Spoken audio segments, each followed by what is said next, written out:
స్వాగతం. నేను మీ Nagendra Kumar. Welcome to my personal special programme my special touch. ఇప్పుడు మనతో పాటు స్టూడియోలోని గెస్ట్ 100% స్పెషల్ గెస్ట్. ఎందుకంటే ఒక డైరెక్టర్గా మంచి మార్క్ సంపాదించుకుని డైరెక్షన్ డిపార్ట్మెంట్లో అపారమైన అనుభవంతో డైరెక్టరే హిట్స్ ఇచ్చి మళ్ళీ అక్కడి నుంచి యాక్టర్గా మారి మళ్ళీ యాక్టర్గా ఎన్నో సినిమాలు, ఆయన లేని సినిమా లేదు. బట్ డైరెక్షన్ ఎందుకు మానేశారు, నటుడిగా ఎలా ఇంత బిజీ అయ్యారు, ఇవన్నీ నాకున్న డౌట్లు. There are no questions in this interview. Special గెస్ట్ని ఇప్పుడు నేను మీకు పరిచయం చేస్తాను. ఆయనే కాశీ విశ్వనాథ్ గారు. And let us welcome him for the interview. Sir నమస్తే. వెల్కమ్. ఎలా ఉన్నారు? బాగున్నాను సార్, బాగున్నాను. చెప్పండి. అంటే మిమ్మల్ని కలవగానే నాకెన్నో అపురూపమైన జ్ఞాపకాలు. అప్పుడు ఏవిఎం స్టూడియోలో, విజయ గార్డెన్స్లో వేటూరు గారు ఎక్కడ ఉంటే అక్కడ. అదే మెడ్రాస్ లో మనం స్ట్రగుల్ పీరియడ్, అది బిగినింగ్. సో బిగినింగ్ అనేది ఎవడో మర్చిపోరు కాబట్టి మనకి అవి బాగా గుర్తుంటాయి, ఏ పొజిషన్కి వెళ్ళినా ఎలా ఉన్నా కూడా. అవును సార్, అవును. పైగా అది స్ట్రగుల్ లాగా అనిపించలేదండి ఏ రోజున. ఎందుకంటే మెడ్రాస్ లో లైఫ్ ఎప్పుడు స్ట్రగుల్ లా ఉండేది కాదు. ఎందుకంటే మినిమం 15 రూపాయలకు కూడా ఫుడ్ దొరికేది అక్కడ. అవునండి. మామూలు 4-5 కలిసి ఓ రూమ్ తీసుకున్న చాలా ఆనందంగా ఉండేది. అందరూ ఏజ్ లో ఉండేవారు కాబట్టి ఒక ఫైర్ ఉంటది కదా, ఆ ఫైర్ లో అసలు స్ట్రగుల్ లో ఉండేది కదా అస్సలు. ఫైర్ హుషారు ఎక్కడికి వెళ్ళినా మనకిష్టమైన జాబు. అవును. మనం కలలు గన్న ప్రపంచం. అవును. అప్పుడు కూడా ఎలాంటి స్టాల్వర్డ్స్ ఉన్నారు కదండి. అవును, స్టాల్వర్డ్స్ ఉన్నారు. ఇప్పుడులాగా ఈ సోషల్ మీడియా అని లేకపోతే టీవీ డామినేటింగ్ అని ఇదంతా రాక జనానికి బోర్ కొట్టలేదు, అప్పుడు మనకి బోర్ కొట్టలేదు. షూటింగ్ అంటే స్పెషల్ గా ఉండేది, యాక్టర్స్ అంటే స్పెషల్ గా ఉండేవారు, ఆ స్టూడియోలోనే జరిగేది, అవుట్డోర్ ఉండేది కాదు. సో అందువల్ల ఆ స్పెషాలిటీ ఎప్పుడు మెడ్రాస్ లో ఉన్న లైఫ్ అనుభవించిన వాళ్ళందరికీ ఉంటది. 100% సార్. ఏవిఎం లోకి వెళ్ళామంటే ఒక 8-10 షూటింగ్లు జరుగుతుంది. ఇక్కడ స్లమ్స్ సెట్, గేట్ లోకి ఎంటర్ అవగానే రైట్ లోకి, లోపలికి వెళ్ళగానే ఓ బోల్డ్ ఫ్లోర్లు. ఒక రజనీకాంత్ ఏంటి, కమల్ హాసన్ ఏంటి, చిరంజీవి గారు ఏంటి, యువతలన్నీ రికార్డింగ్ థియేటర్స్, ఏవిఎంజీ, ఏవిఎంఆర్ఆర్, ఇవన్నీ. యువతలు బాలు గారు, చిత్ర గారు వాళ్ళందరూ పాటలు పాడుతుండేవారు, వాళ్ళందరూ అక్కడ ఉండేవారు. దేర్ వాజ్ నెవర్ ఆ ఫీలే లేదండి. మన తెలుగు వాళ్ళందరూ ఏవిఎంజీ థియేటర్ లోనే ఉండేవారు. అందరూ ఏవిఎంజీలో ఉండేవారు. రవి అని ఇంజనీర్, రవి తర్వాత తను ఇక్కడికి వచ్చాడు కదా నాయుడు గారి స్టూడియోకి. రవి రాలే, మధు వచ్చాడు, మధుసూదన్ రెడ్డి వచ్చాడు, శిష్యుడు వచ్చాడు. అవును, రవి ఉండేవాడు అక్కడ ఏవిఎంజీలో. అదే ఆ వాతావరణం ఎంతో అద్భుతంగా, ఎవరిని చూసినా ఆ ఫీలింగ్ అండి. అవును, ఆ ఫీల్ వస్తుంది మనకి. ఇప్పుడు మన ఇద్దరం కలిస్తే నాకు మెడ్రాస్ లో ఉన్నట్టుంది. మీరు ఇన్ జనరల్ గా శరత్ గారి దగ్గర ఎక్కువ సినిమాలు చేశారా? అవును, శరత్ గారి దగ్గర అంటే ఫస్ట్ నా గురువుని విజయనగరం గారు. లంకిబిందులు, ముఖ్యమంత్రి, ముక్కోపి. దాని తర్వాత ఎన్బి చక్రవర్తి గారు, కత్తుల కొండయ్య. ఆ తర్వాత శరత్ గారు, చాదస్తమ్మవుడు, ఆయన ఫస్ట్ డైరెక్షన్ ఫిల్మ్. ఇంకా అక్కడి నుంచి ఆయన దగ్గర కంటిన్యూ. ఆయనకి నేను ఇష్టం ప్లస్ కొంచెం రిలేషన్ కూడా ఉంది. అదేలేండి. అంటే వీటన్నిటికన్నా మీరు అటెండ్ అయ్యే విధానం నాకు, నేను కళ్ళారా చూశాను కాబట్టి, అంతటినీ ఓన్ చేసుకుని డైరెక్టర్ శరత్ గారు సెట్కి వచ్చి షార్ట్ కట్ చెప్పే వరకే ఆయన నుంచి మీరు తక్కువ బాధ్యత అంతా మీరు పడేవారు. అది 100%. అది మన గొప్పతనం కంటే కూడా ఆయన మనకిచ్చిన లిబర్టీ అని చెప్పుకోవాలి. ఎందుకంటే ఆ రోజుల్లో టుడే సీన్స్ ఫైల్ అని ఒకటి రెడీ చేయాలి. అంటే రేపు తీయబోయే అన్ని సీన్స్ ఫైల్లో పెట్టి డైరెక్టర్కి, కో డైరెక్టరు, రైటరు ఇవ్వాలన్నమాట.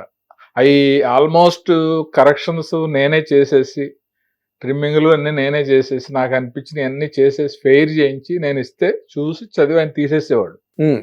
యాక్చువల్గా ఆ జాబ్ డైరెక్టర్స్ కూడా చేస్తారు. ఇది వేస్ట్, ఇంత లెంత్ వద్దు, ఈ 2 పేజీలు తీసేయండి.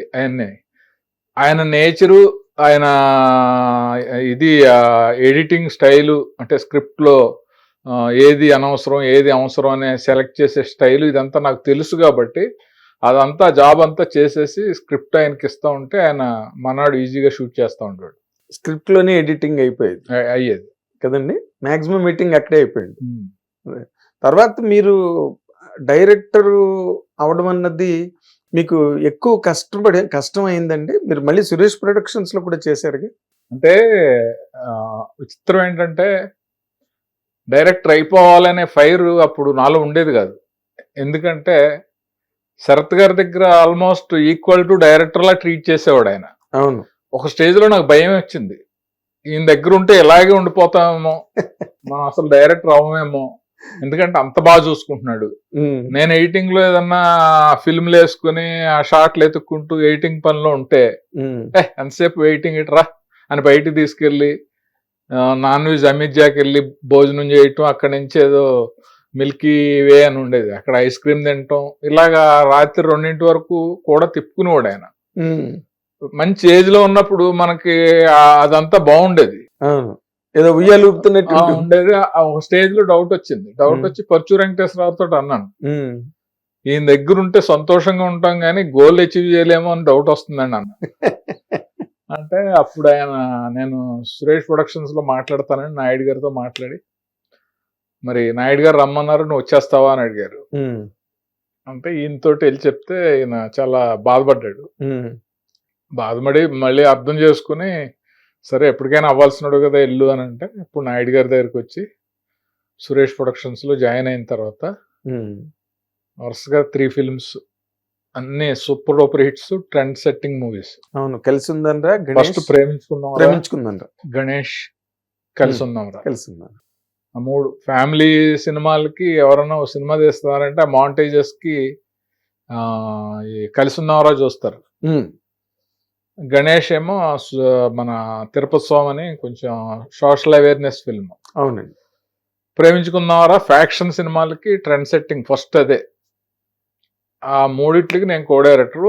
సురేష్ బాబు ఫస్ట్ ప్రేమించుకుందాంరాకే మన పని తీరు అది నచ్చి స్విట్జర్లాండ్ లో మాట ఇచ్చాడు.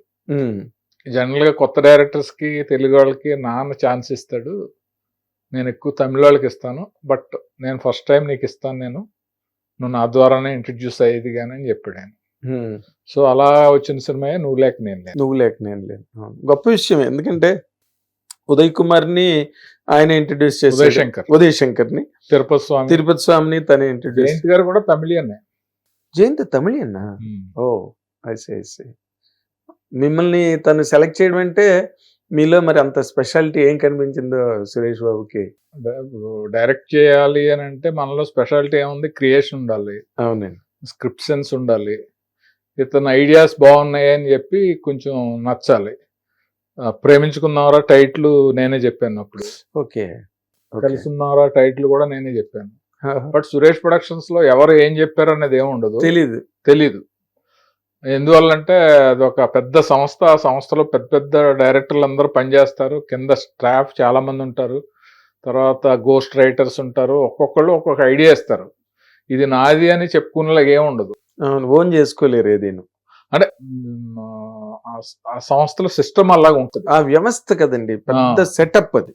అందువల్ల నచ్చితే డైరెక్షన్ ఛాన్స్ ఇస్తారు, అదే మన గుర్తించారు, మన ఐడియాస్ నచ్చినాయి అని అనుకోవాలి, సంతోషపడాలి. అదేలేండి. బట్ అదొక నాకు తెలిసి అదొక దాని ఏమంటారు, ఒక యూనివర్సిటీ లాంటిది. అవును, మనం లైఫ్ గురించి నేర్చుకోవచ్చు, మన కెరీర్ గురించి నేర్చుకోవచ్చు, ప్రొఫెషన్ గురించి నేర్చుకోవచ్చు. సో అక్కడ నాకు సురేష్ బాబు దగ్గర ఉన్న ఆ లైఫ్ అంతా నాకు బాగా తెలుసుకున్నాను నేను. అవునా? అదేలేండి, సురేష్ బాబు కేవలం సినిమావే కదా, మీరు అన్నట్టుగా we can learn more things about life. ఆయన విధానం, బయట ఆయన చాలా మంది తిట్టుకుంటారు, సురేష్ బాబు దుర్మార్గుడు అని, కర్కోటకుడు అని, ఇలాంటి మాటలు ఉన్నాయి కానీ, but the way he deals life మనం కనుక అబ్జర్వ్ చేస్తే అది ఆయనకి తెలుసు. కొంతమంది మీలా ఎవరన్నా బాగా క్లోజ్ గా ఉన్న వాళ్ళు చెప్తే ఆయన చెప్పిన ఆన్సర్ నాకు బాగా నచ్చింది. ఏంటంటే ఇండస్ట్రీలో పెద్ద పెద్ద బ్యానర్స్ ఎన్నో వచ్చినాయి, వెళ్ళిపోయినాయి, బట్ సురేష్ ప్రొడక్షన్సే ఎందుకు ఉంది, ఎందుకు 100 సినిమాలు తీసింది, ఇంకా తీస్తూ ఉంది, ఇంకా సర్వైవ్ అవుతా ఉంది అని అంటే రీజను మనీ డిసిప్లిన్ ఉండాలి, వర్క్ అనేది చాలా డెడికేటెడ్గా ఉండాలి. మనం మాట్లాడుకునేటప్పుడు రూపాయి 10 రూపాయకి మాట్లాడినా పర్ఫెక్ట్గా పేమెంట్ ఉండాలి. అవును, ఇలా సిస్టమ్స్ మనం ఫాలో అయితే మన దగ్గర పనిచేసే వాళ్ళు బాగుంటారు, మనం బాగుంటాం. అవి ఫాలో అవ్వకుండా విచ్చలవిడితనంగా ఒక ఫ్యాషన్తో వచ్చినట్టు వచ్చి సినిమాలో ఉండే క్రీమ్ని నెగ్లెక్ట్ చేసి మనీ అలా ఖర్చు పెట్టేసి హ్యాబిట్స్కి వాటికి అలవాటు అయిపోతే జనం ఎప్పుడు ఉంటారు, వాళ్ళు వేరే బ్యానర్స్ వేరే ప్రొడ్యూసర్స్ని చూసుకుంటారు, కానీ మనం ప్రొడ్యూసర్స్గా ఉండవు అనేది తన ఆన్సర్. కరెక్ట్. సో అప్పుడు కన్విన్స్ అయ్యాను, ఎందుకంటే ఫస్ట్ మనం సర్వైవ్ అయితేనే 10 మందికి సాయం చేయగలం. ఇప్పుడు వాళ్ళు అలా ఉండబట్టే కదా ఎంతో మంది కొత్త డైరెక్టర్లకు అవకాశం ఇచ్చారు. ఎంతమంది అండి. హిట్ టీవీ యాప్, ఇందులో short news, live news, entertainment shows, movies, digital magazines తో పాటు మీ జిల్లా వార్తలను కూడా ఫ్రీగా చూడొచ్చు. ఇంకెందుకు ఆలస్యం, వెంటనే హిట్ టీవీ యాప్ ని డౌన్లోడ్ చేసుకుని ఫ్రీగా ఎంటర్టైన్మెంట్ పొందండి. Hit TV app. Hit TV app. Please download Hit TV app. Hit TV యాప్ని ఫ్రీగా డౌన్లోడ్ చేసుకొని ఎంజాయ్ చేయండి. మీకు నచ్చిన ఎంటర్టైన్మెంట్ కోసం హిట్ టీవీ యాప్ ని ఫ్రీగా డౌన్లోడ్ చేసుకుని ఎంజాయ్ చేయండి. హిట్ టీవీ యాప్ని డౌన్లోడ్ చేసుకుని ఆస్వాదించండి, ఆశీర్వదించండి. ఇంతమంది సెలబ్రిటీలు హిట్ టీవీ యాప్ ని డౌన్లోడ్ చేసుకోండి అని చెప్తున్నారంటే ఎంత మంచి యాప్ ఆలోచించండి. అమెరికా అమెరికా అమెరికా అమెరికాలో చదవాలనుకునే వాళ్ళకి విశ్వసనీయమైన పేరు మన శౌర్య కన్సల్టెన్సీ. UK లో 1 year masters. UK లో 1 year masters. 2 years work permit up to 5 years visa. Contact Saurya Consultancy. Contact 89851 89851.